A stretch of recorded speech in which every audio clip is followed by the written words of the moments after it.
Hey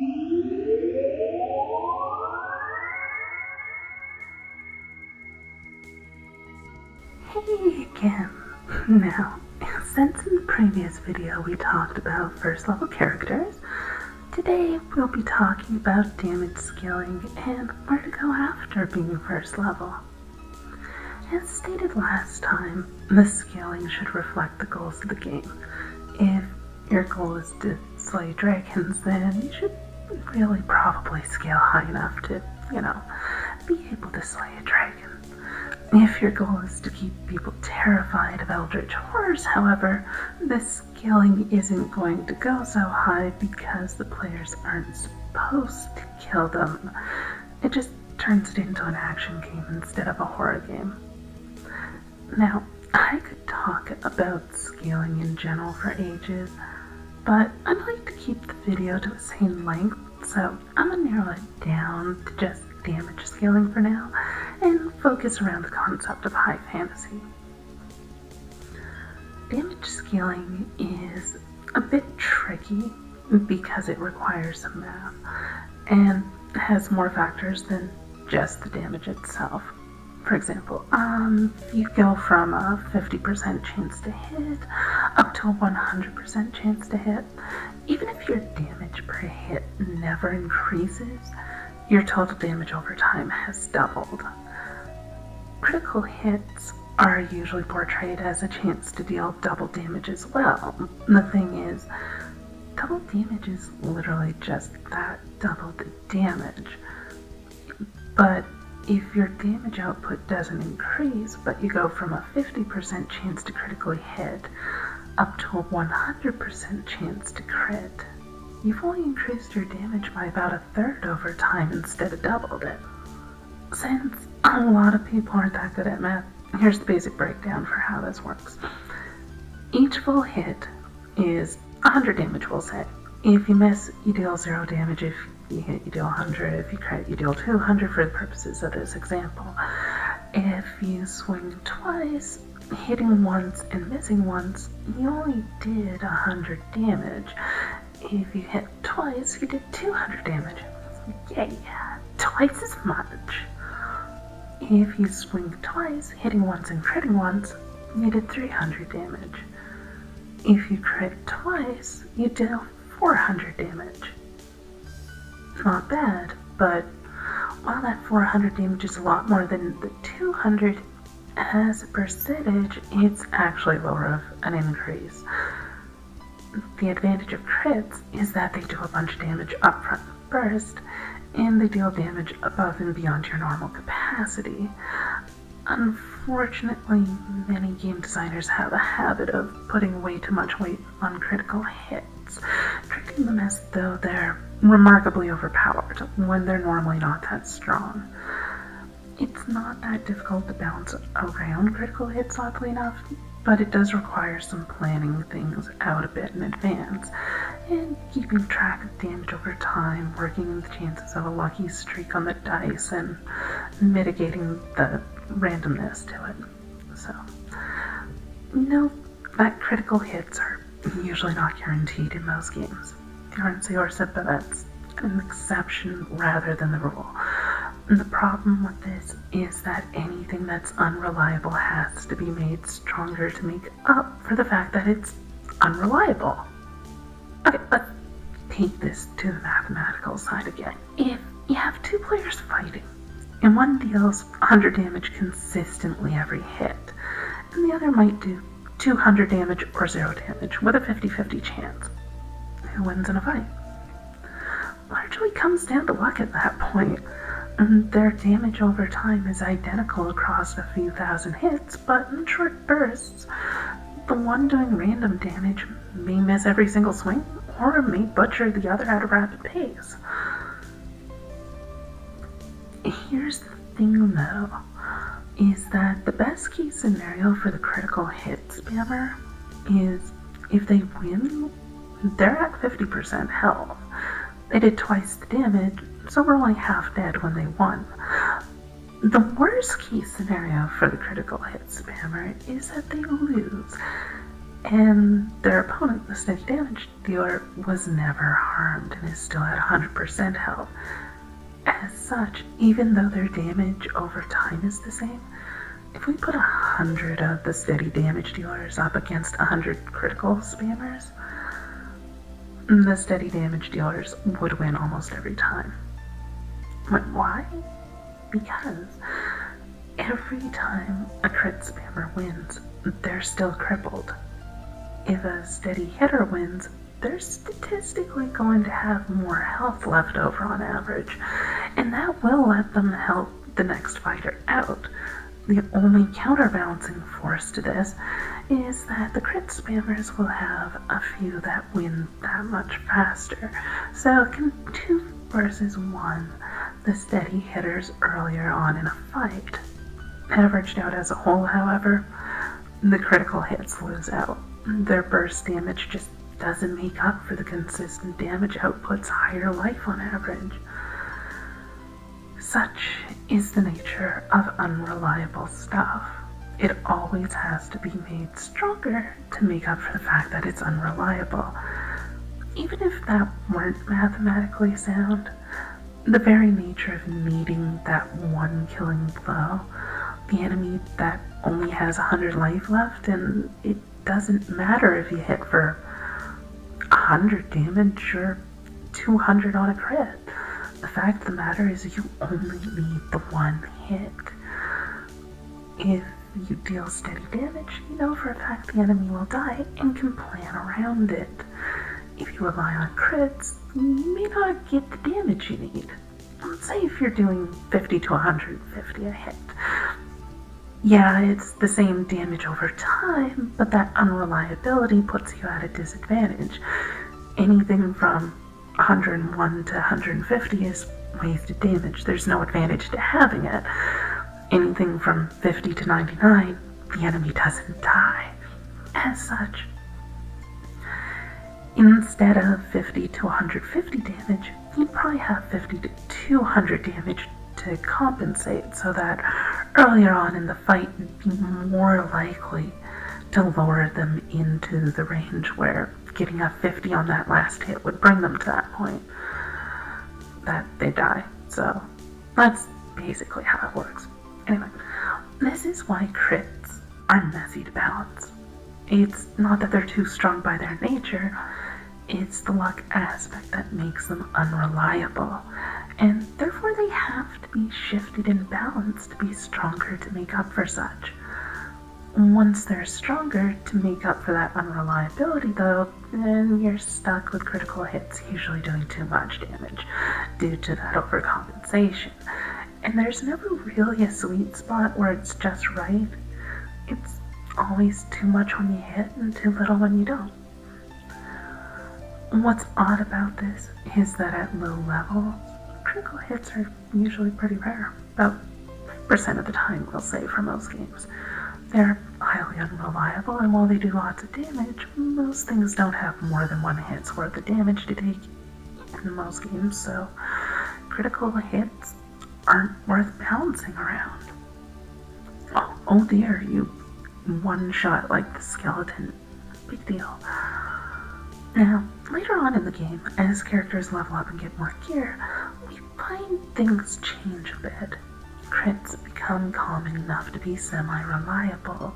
When you have a 30% chance to critically hit, even though it's still less than a 50-50 chance, a player can reasonably work around an assumption that they may critically hit and work that into their plans. So too can the GM and the game designer predict the damage outcome more readily.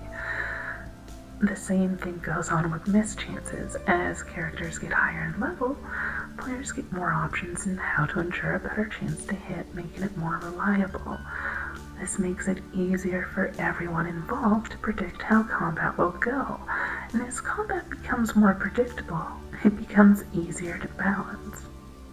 Hence why in Saorsa, I set it up so there's very little luck in combat.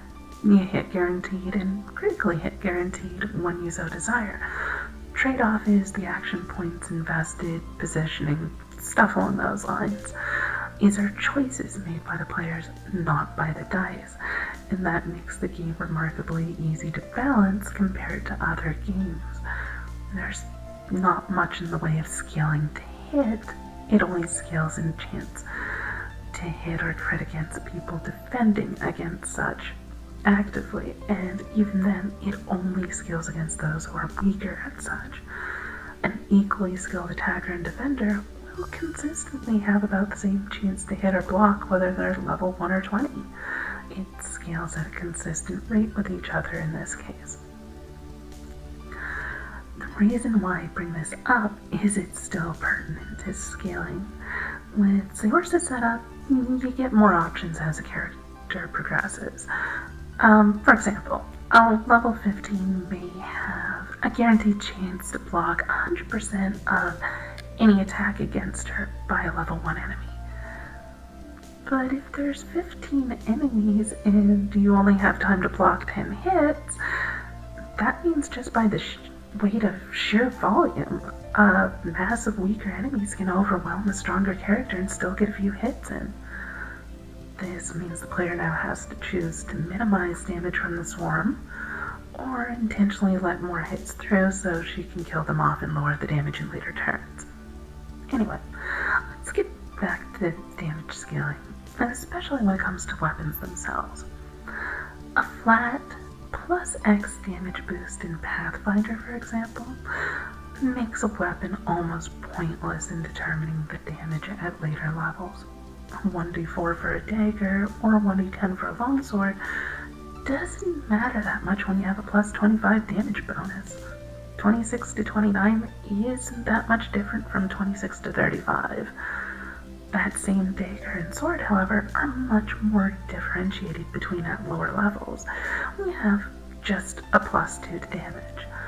The issue with this kind of scaling is that the damage of all weapons approach the same relative value as the damage bonuses get bigger. The bonus of this style is that a plus X flat amount is rather easy for players to understand and requires little math. You don't need to do anything fancy besides adding up a plus 5 damage onto whatever your roll was.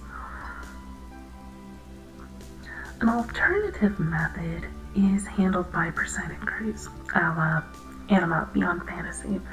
In this case, a weapon may have a base damage of 50 and you roll your hit with a single 1d100 roll.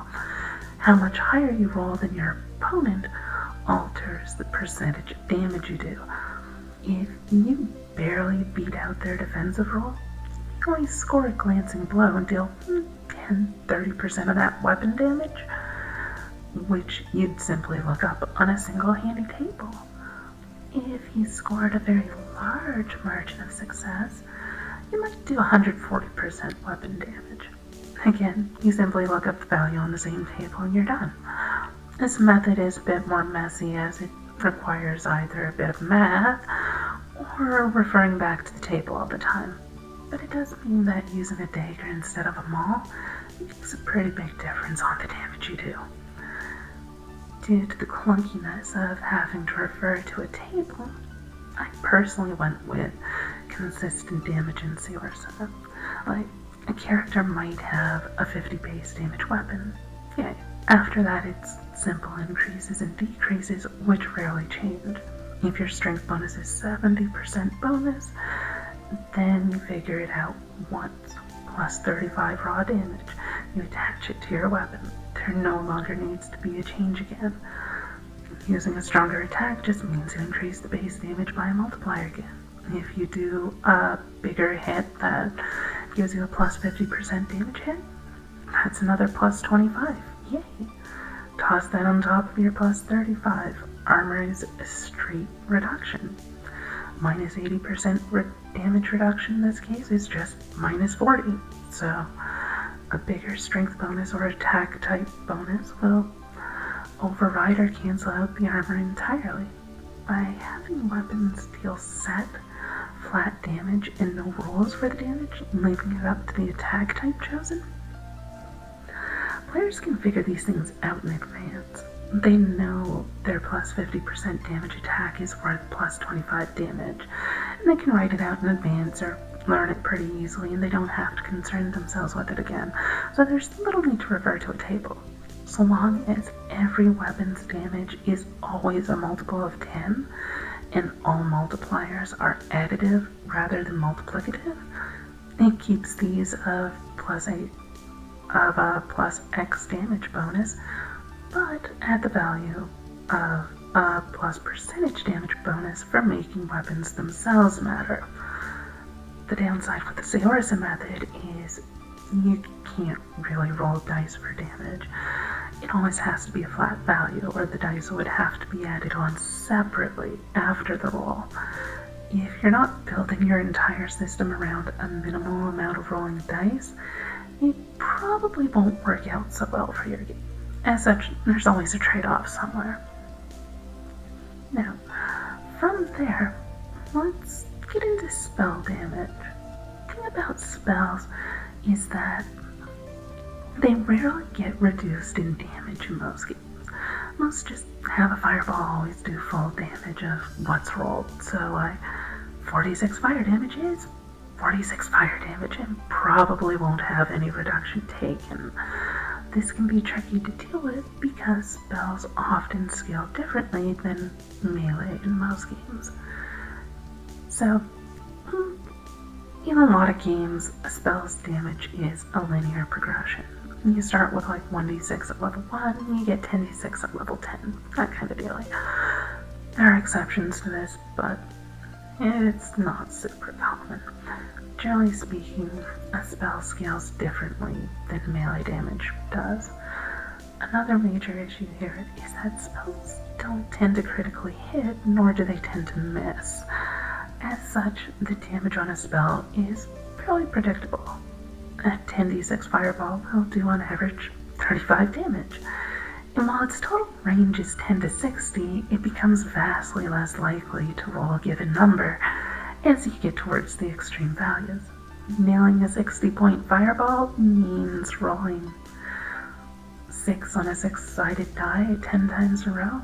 That's not that likely, as in about 1 in 60.5 million chance likely. Yeah, not happening with any predictable regularity.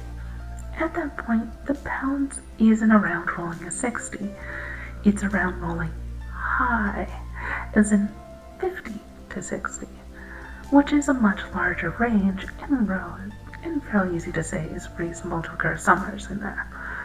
The thing to note here is that as damage gets higher and more random by using bigger dice or more dice, the specific damage rolled becomes less important. Your exact roll on 1d4 is pretty major. Your exact roll on 1d20 isn't so much. 60 to 20 is about the same as a 4 on a 1d4, more or less. And when you're fighting a monster with 200 hit points, it's less important if you rolled 16 damage or 20, just that you rolled sort of in that vague area. Anyway, to digress for a moment, magic is oddly more consistent at higher levels in most games than melee. Melee also tends to follow the same concept, however. But yeah, they both tend to be more random at lower levels. As enemies become stronger, however, their health tends to scale with the damage as the players do, so you get more shallow bell curves, which are easier to balance. Now this segues into an issue with balance at lower levels. Characters' health is very spiky at low levels. The random factor is much higher, and they have much less hit points in total, typically speaking. It doesn't matter if it's actual hit points or some other abstract measurement of health. The point is, the damage is very random at lower levels and becomes more predictable at higher levels in most cases, largely due to needing more hits total to harm someone, or those hits being spread out over multiple dice or for an averaging effect. This means that in order to counteract this, most low-level characters have some sort of substantial buffer to their survivability. For example, in Pathfinder, characters get the maximum roll for their hit point variable at level 1 and their constitution modifier. In addition to such, they have a 10 hit point leeway for bleeding out once at 0 HP, since it's easy to get someone to 0 HP at low levels. As characters grow in level though, that 10 hit point bleeding out buffer becomes progressively less valuable, but their actual HP bar becomes more valuable. Damage is averaged out more at higher levels, so less spiky, and therefore needing to worry about the buffer at all becomes less of an issue. For systems that don't use randomized damage, you'll note that the buffer almost never exists. It's not needed.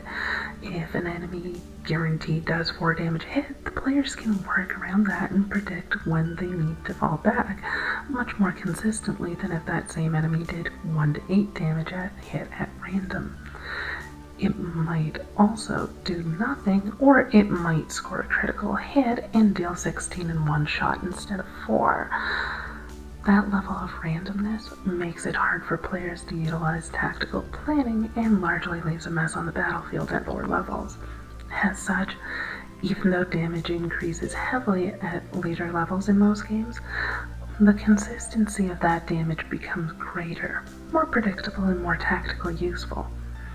This is why low-level characters tend to just feel like they're flailing wildly at stuff, and higher-level characters develop strategy and tactics to employ, even if they're just auto-attacking in both scenarios and without using any other abilities. There are systems as well that don't use standard hit points or damage dice and such. These can be a little more tricky to balance and need to be dealt with on a case-by-case basis. For the most part, though, the same general aspect tends to apply. The bell curve of damage generally gets lower at higher levels, or higher character points, or whatever you use to determine progression. Anyway, we could be on this topic all day, so I'm gonna stop here. Blah blah blah. Support Saorsa's Patreon. Yeah, even I hate listening to me saying. So, that's out of the way. Yep, sure is. Yeah. Regardless, thanks for watching, and I'll catch you next time.